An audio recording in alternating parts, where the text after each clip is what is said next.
You've started something, what, like 12 times this year? New workout plan, new diet, a new business idea, new. This time is different, I swear, bro. And every single time you were right about one thing. It was different. Different way to quit. It's the same result though. You're back here watching another video about how to finally change instead of being on attempt 13. The one that would actually stick, if you just saw it through. And I'm not saying all this to be a jerk. I know it's not easy. I'm saying it because you already know it, and you're pretending that you don't. So here's the question nobody actually sits with. What if you had kept going? Not what if you had tried harder, or what if you had more motivation. What if you had just kept going? On the boring days, on the days it didn't feel like it was working, on the days you had every reasonable excuse to stop.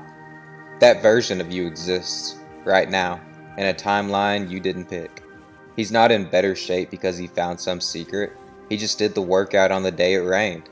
He sent the cold email on the day he got rejected the day before. He showed up on the day he had a legitimate, reasonable, socially acceptable excuse not to. That's the entire difference between him and you. Not talent, not luck, not some hidden advantage. One decision repeated on the days it didn't matter to anyone else but him. And here's the part that actually stings. He's not thinking about you at all. He's not out there gloating. He's just living the compound interest of a decision he made on a random Tuesday you don't even remember, because for you it was forgettable, and for him, it was the day everything changed direction by 2 degrees. 2 degrees doesn't feel like anything in the moment. Give it a year, and 2 degrees is a completely different destination. Let's do the math you've been avoiding. Day 1, you suck. Everybody sucks on day 1, that's not really information. Day 30, you're annoyed because you should be better by now. Also not information, 30 days is nothing. But on day 90, something's different. 90 days of anything compounds into a different person. Not a motivated person, but a competent one. Day 365. It's not a resolution anymore, it's a resume. And that's a body. That's a business with actual revenue. The people you're jealous of online, they just didn't stop on day 40 like you did. That's the whole secret. That's it. Write it down, it's not going to sound more impressive later. And here's the thing that should honestly make you a little angry. You already know this math. You're not confused about how consistency works. You've heard compound interest applied to money, to muscle, to skill, to relationships, probably 100 times or more. Knowing it was never the problem. The problem is that day 40 doesn't feel like progress. It feels identical to day 39, which felt identical to day 38. There's no finish line tape to run through. Nobody's clapping. The scoreboard doesn't move in a way you can see with your eyes. So your brain, which loves evidence, which loves proof, which wants a receipt for its effort, looks around on day 40, sees nothing dramatic, and quietly files the whole project under not working. It's not that you failed. It's that you were measuring on a timescale too short to see the thing you were actually building. We don't quit because it's too hard. We quit because it stops being exciting. The novelty wears off, the dopamine dries up, and suddenly you're just doing the thing, repeatedly, with no applause. And your brain, which is wired for a world with lions and berries, looks at no immediate reward and says, "This must be broken, abort." It's not broken, it's just what week 3 of literally anything feels like. Everyone who's good at something now had a week 3. They just didn't let their brain's opinion be the final vote. Think about the last time you actually quit something. Really, think about it. Not the excuse you gave people, the real reason. It probably wasn't a catastrophic failure. There wasn't some dramatic moment where it became physically impossible to continue. It was quieter than that. You just missed a day. Then missing a day made the next day easier to miss. Then a week went by, and starting again felt like starting over, which felt heavier than just not. It's not weakness. It's completely normal. A predictable pattern that happens to every single person who's ever tried to build anything. The only difference between the people who make it and the people who don't is what happens in that exact moment. The moment right after the missed day, when starting again feels stupid and pointless and late. The ones who make it don't feel less discouraged than you in that moment. They just do the small thing anyway, feeling discouraged the whole time. That's the entire skill, not the absence of doubt. showing up inside the doubt. That's what really matters. So here's what nobody tells you about motivation. It's not the fuel, it's the spark. Discipline is the fuel, and discipline doesn't care how you feel today.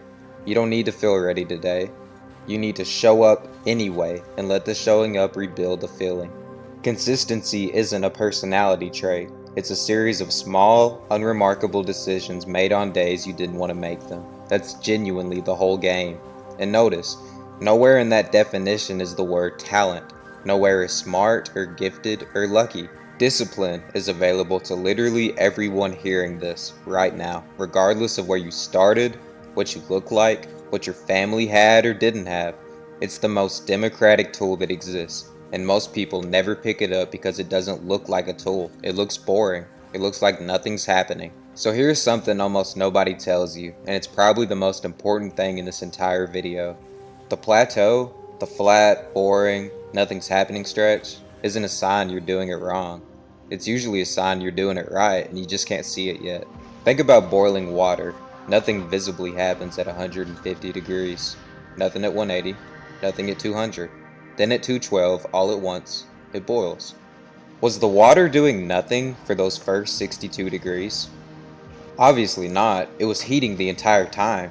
You just couldn't see it until it crossed a threshold. Most people quit at 200 degrees.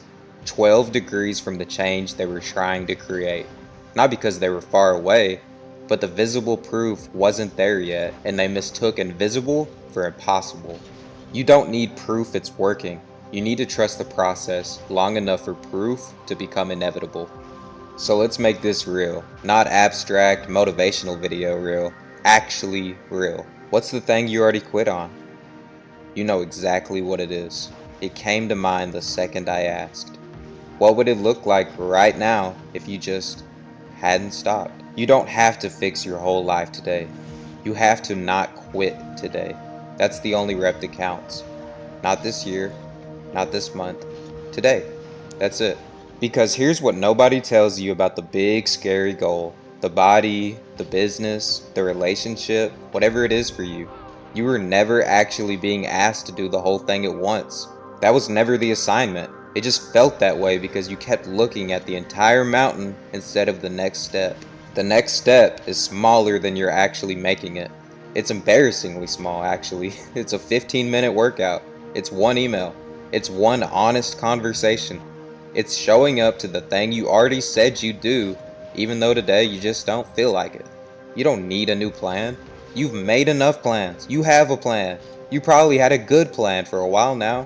What you need to do is stop negotiating with yourself every single morning about whether today is going to be the day you follow it. Picture the version of you a year from now, on the other side of this. Not fantasy rich or on some magazine cover, just consistent. Someone who did the boring thing enough times that it stopped being boring and started being who he is. That version of you is not going to remember the day you're having right now as some pivotal turning point in a movie. He's going to remember it, if at all, as one more ordinary Tuesday where he didn't quit. That's the secret nobody wants because it's not exciting enough to be a secret. There's no hack, there's no unlock, there's just the decision, made again on the day it's inconvenient. Repeated until it's no longer a decision, it's just who you are. A year from now, you're going to exist either way. That part isn't optional. The only thing that's optional is who's standing there when you arrive. The version who kept going isn't lucky or gifted or special. They just didn't stop on the same day everybody else did. So, what if you actually kept going? That's something only you can answer, but I think that makes it all the more important. I'll see you in the next one.